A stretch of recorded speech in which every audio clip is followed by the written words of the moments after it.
PWD.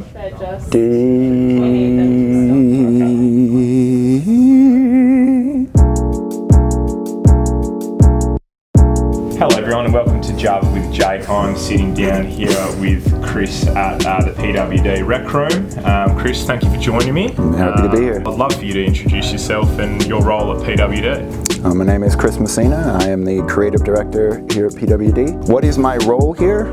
I think a lot of it has to just do with being part of the kind of creative spectrum, in a sense where I get to be involved in a lot of the creative decisions, but hopefully help to inspire some of that creativity as well as it's kind of part of my overall job. Terrific. Well, as you can see here, these coffee cups we're holding, Chris has actually made those as well. So there's a little plug to your little brand, or little side gig, I guess. Sure. Chris, he's actually made these, and he inspires us in the morning because we get to drink coffee out of these absolutely fantastic mugs that he's made himself, ladies and gentlemen. And a good segue is, how did you actually get into graphic design yourself? I think I've always been like a creative person, even when I was a kid. Like I love to draw, I love to make stuff out of cardboard and take stuff apart and see how it works. And I always had that curiosity, that creative curiosity. When I was little, I remember I always wanted to be a Disney animator. That was kind of my thing. That was all I ever wanted to be, was work for Disney as an animator. That was kind of the thing that I always wanted. And it was only until we actually went to Disneyland and went to this little kind of exhibit where they showed the animators working, and I saw all these artists basically flipping pages. I'm that old. So flipping pages, and it was like the arm was just kind of going like this. And I looked at it and I was like, yeah, I don't know anymore. Now it's like I work on something for like 6 months and I just make the arm just wave. You know, it was at the time that was the way it was done, but it changed kind of the idea of what it meant to be a Disney animator. And then I think it was only when I was in art school, I realized that there were all these different facets to design. So I went through all the different foundation courses like sculpting and charcoal drawing and all those kind of things to try to find that niche that you want to fall into. I had no idea after the animation thing was gone. I was like, all right, well, what else can I do as a creative? And it was only when I got into like I think it was my third year in art school, we started doing graphic design, and I was like, I loved it. I loved working with typography. We had teachers that would be like, okay, now we're gonna make an animal completely out of typography. And you had to come up with how to interlock different letters to try to make an animal or to make some kind of scene or something. And it changed like my entire idea of what type could do.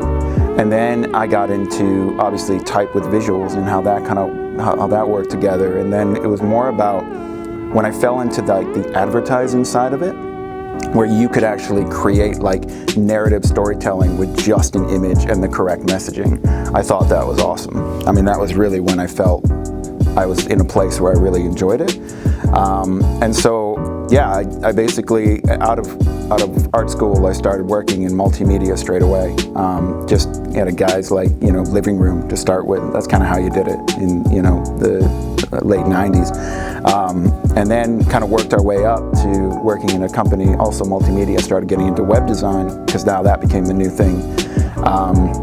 And from there, it really took off, and I got some great opportunities to have help with art direction for brands like PlayStation and Macy's and things like that. So in that part of my career, I had an incredible time and learned a lot. And then the dot-com crash happened, and then everybody was laid off. And then everybody was like obsolete for like a year. I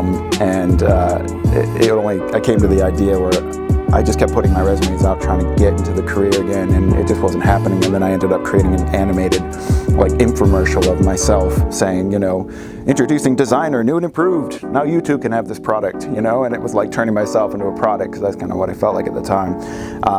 But then, started back up, had to kind of claw my way from the start again, and worked in smaller companies, and then found my way into this position, which was incredible, because now I'm actually able to do things that I never even realized I loved, which is the digital marketing side and also video production and advertising, moving back into that space. And to be honest, the funny thing about this whole journey is I'm doing animation now a lot more. So we've kind of come full circle from where I was as a kid wanting to be an animator, and here I am in my career commercially, like doing animation as well, which is, yeah, it's amazing.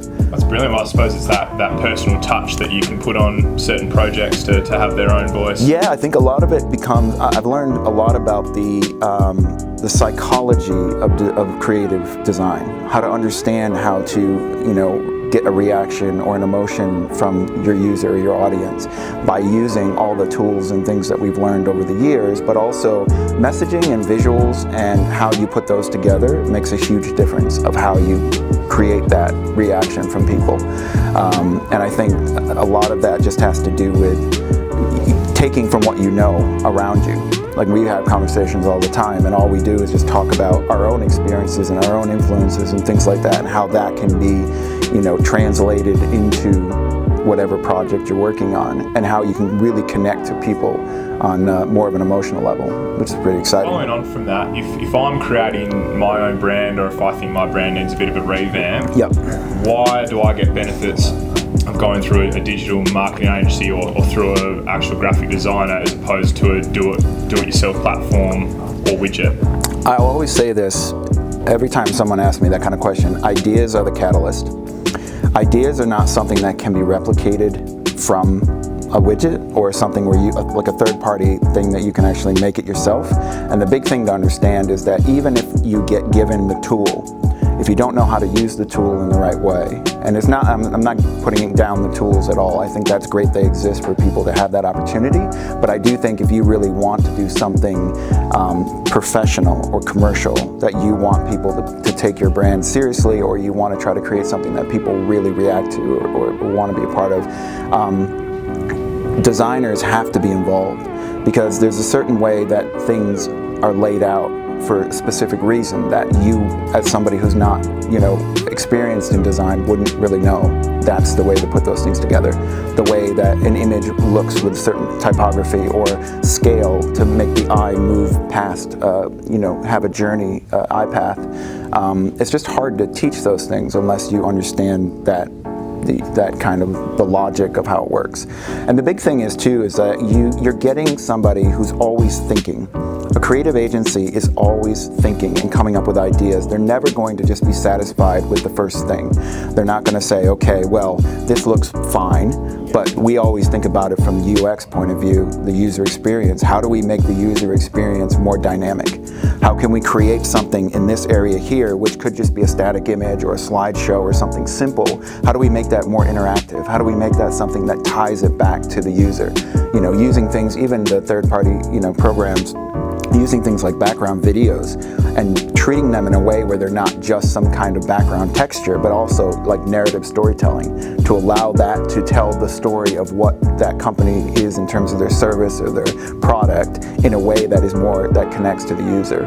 So those are things that you can explain to somebody who doesn't understand it, but until you come in and actually talk about it, you don't realize how many opportunities there are to actually create those types of things. And that ties back in with the human touch and the human connection, because while we're thinking about it all the time, we're coming up and evolving with different ideas. Yeah. And you can just put on a... Well, the market is constantly evolving, so it's not something that's ever static. So if you ever think of something where it's like, oh, this is fine for now, but yeah, in 5 years, that's going to change. And you always have to think forward. You always have to imagine, what can we create that's going to have the longevity to be able to still capture that same audience in 5 years, 10 years, right?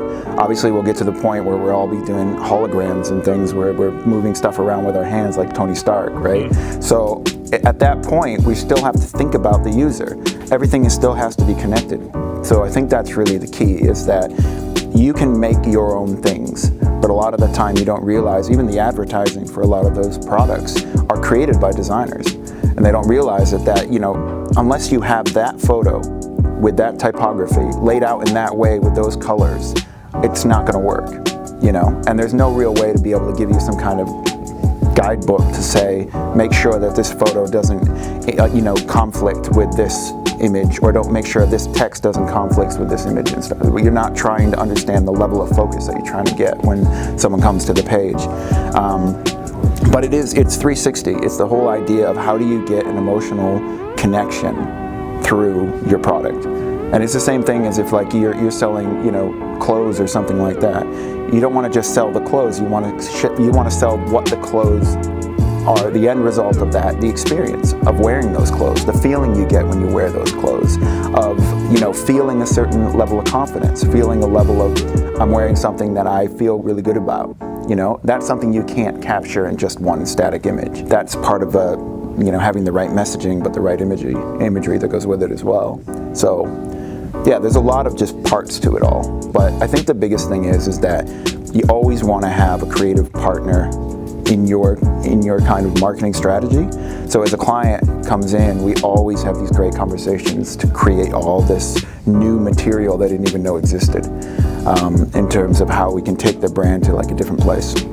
That's awesome, Chris, and I suppose that's really good insight into not only your mind, but I guess about how our agency works. And we're not just a one-dimensional agency. We've got all these different minds that are thinking, and we're always thinking of the next thing to help brands grow. So we appreciate your time in stopping by and listening to my interview with our creative director, Chris Messina. And we'll just see you on the next episode of Jabba with Jay. Thank you.